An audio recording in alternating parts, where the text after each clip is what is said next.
Welcome, I'm TW. The gift of Kemet to the world, the Egyptian creation story. This is a beautiful story.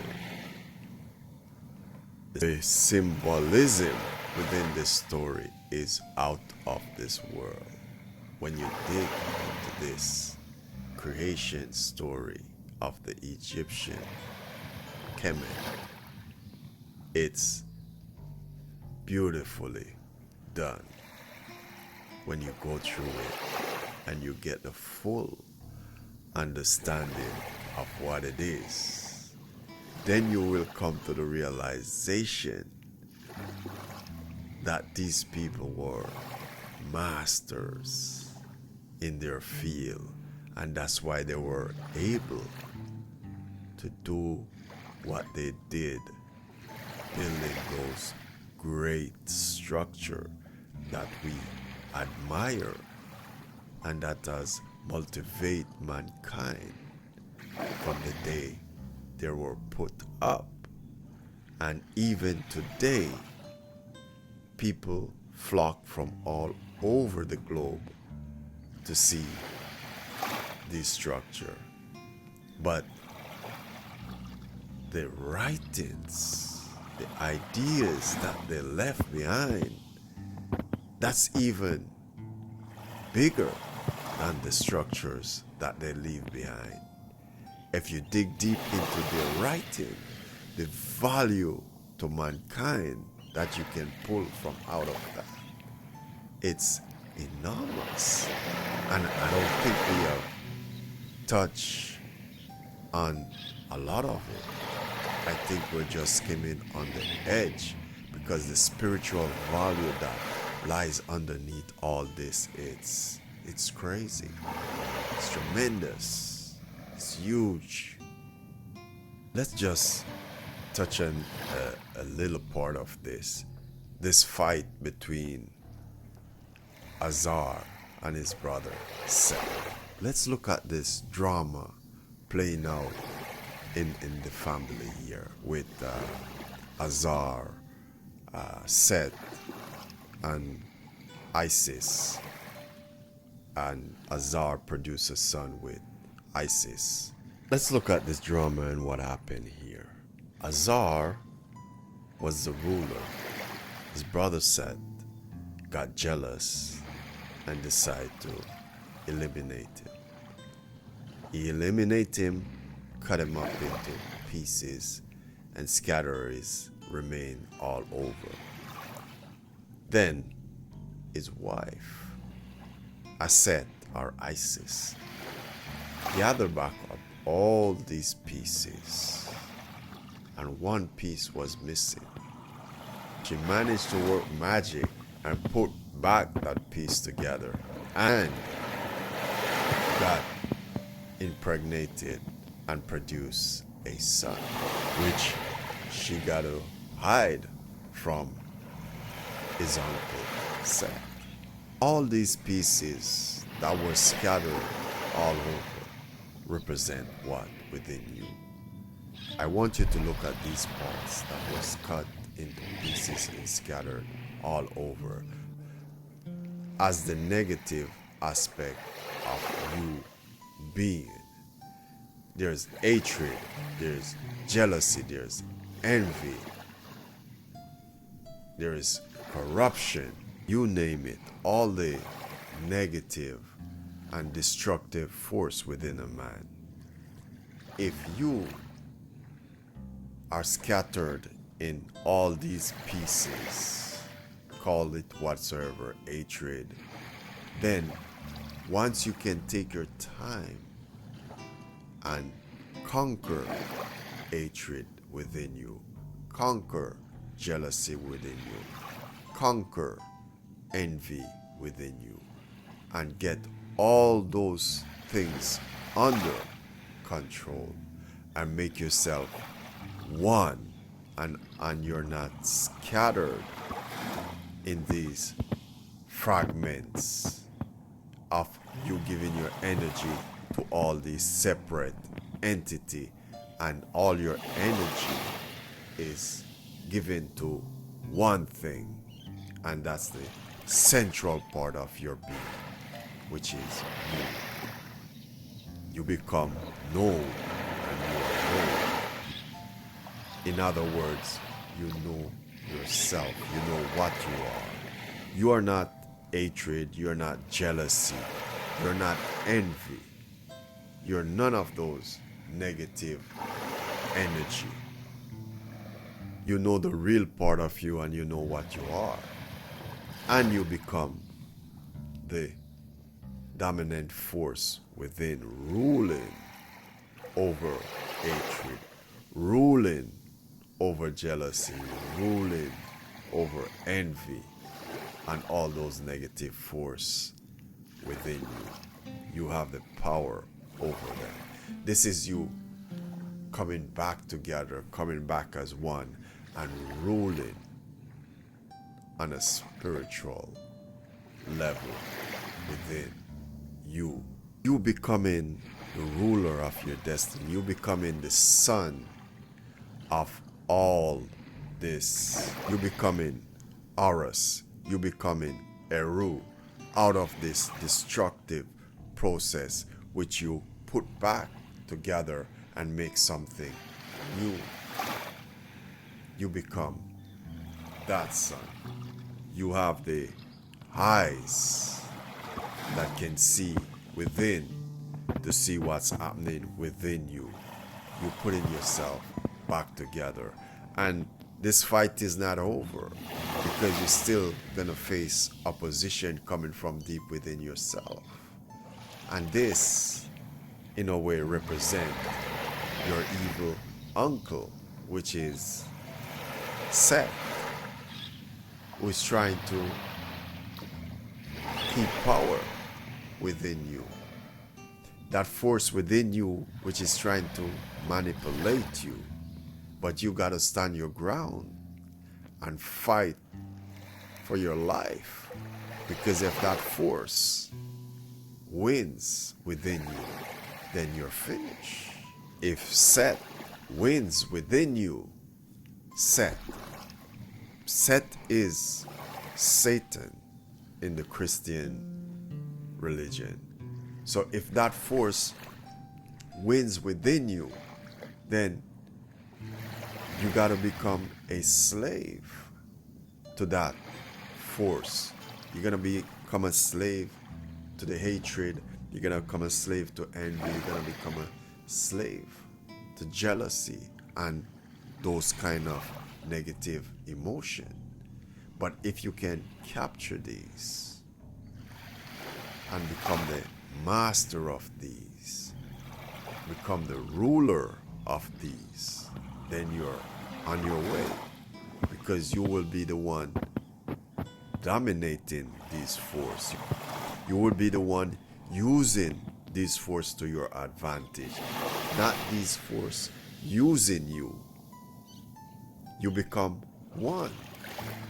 You become the seer within you. And this way, the negative force, which is Seth, does not have anything to do with you. And to achieve this, you have the assistance of knowledge. You have the assistance of wisdom, which represent in this story asset and thought.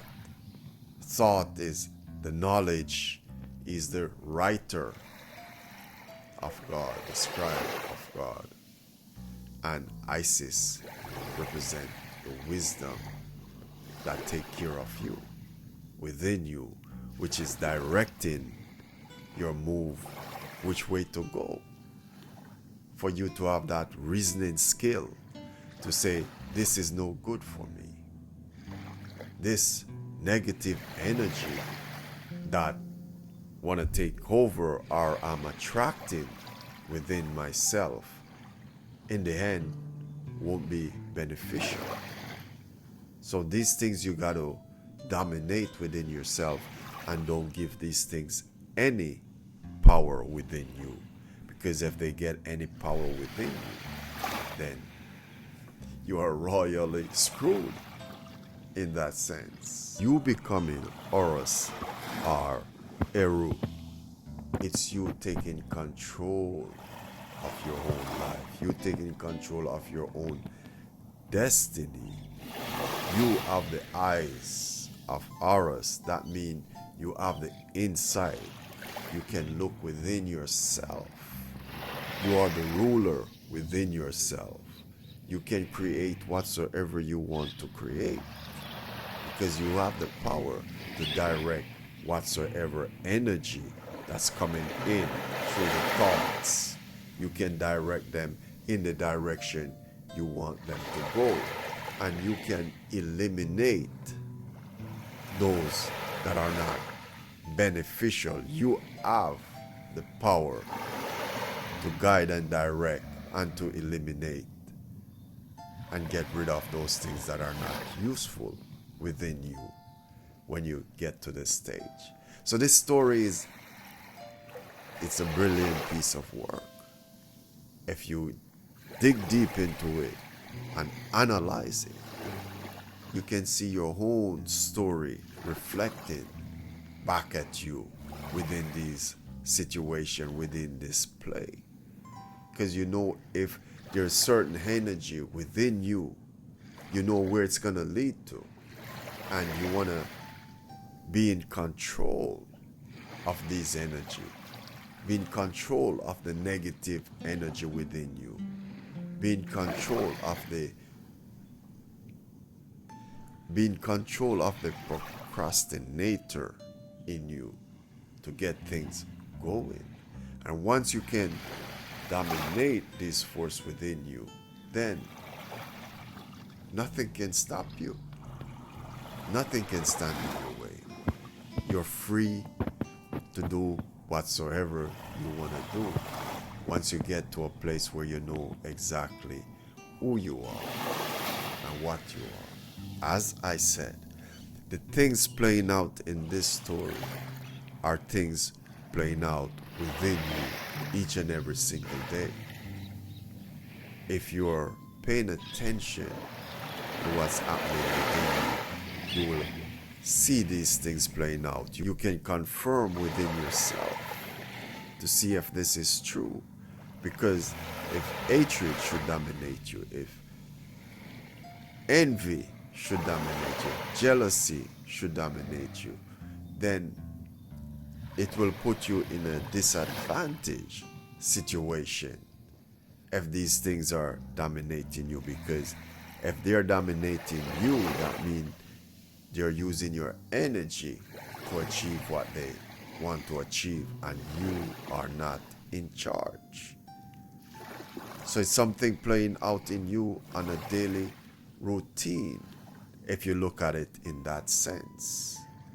And once you can get these negative energy under control, then you become stronger as a person. You become more free as a person. You become more in control as a person of your own life and your own mental affair. And if you get control of your own mental affair, that means you will get control of your own external affair. Once the internal affair is correct, then the external affair got to fall in line. Because what's on the exterior is just a reflection of the interior. This story have been motivating people through the centuries, through generation. If you see the true meaning behind this story, then you will come to learn to appreciate what they bring into the spiritual world. And there's a lot more of stuff like this. Even the 42 laws, the 42 principles of Mahat. These are powerful sayings that if you want, you can use it to examine yourself. All you gotta do is just say these verses. They call it the negative confession. But if you should say, I have not committed adultery, if you should say that sentence, just say the sentence, I have not committed adultery, and then inspect yourself. Have you done something like that? Then you can see it working within you. You can know within yourself if you did do something like that before. And if you did, what are the possible consequences from those things? I have not lied. Even a simple sentence like that, I have not lied. Then you got to do the inspection deep within yourself to see if that's true and what would be the consequences if you have lied. Did anybody end up losing anything because of that lie that you tell? What happened? So these are dangerous things when you look at them in a spiritual realm. Because if you lie, you could put somebody in prison, put somebody in danger. There's a lot of consequences behind a lie. There's a lot of things like this in the religion, in the spiritual part of the Egyptian, in the land of Kemet, that they invented to deal with human morality and looking deep within human being, for you to understand this story and see it playing out in your real life. Because this story of the struggle between Asar and not Asar, between Horus and Set is a story playing out within you every day, where you're struggling against whatsoever negative energy that's coming within you, and you got to fight it off and stand your ground and don't let it overrun you or conquer you. Because if you look around you, you can see a lot of things happening where people lose control and do some terrible things because the negative energy with them push them to commit some terrible crimes, and they end up paying the price for that. Some people lose their life for that, lose a lot of stuff. So it's a situation that's playing out every day within you. The force between good and evil, between Set and Horus. It's deep within you that this battle, this back and forth, and you're trying to conquer this energy within you and stay on top of things and dominate the forces that are coming up against you and winning these wars that are coming up against you and becoming the best in your mental space. Like knowing yourself. This is actually knowing yourself. When you can see these things coming up within the mind and you making the choice not to be negative and to throw it out, not to think bad and throw it out and let it re-enter in a different form of energy, and you allow what you think is best for you to come in to your creative space, not what's harmful. So this is playing out every single day within you, whether you are aware of it or not. It's playing out, whether you're conscious of it or not. It's playing out within you. It's you just gotta focus and catch those moments. If you catch those moments, then you will confirm within yourself what I'm saying, if it's false or if it's true. Listen, remember to bring some clarity and some awareness into your creative space. 10 to 12 deep breath can get you started. Thanks for dropping by. Blessing be with you always. Peace out.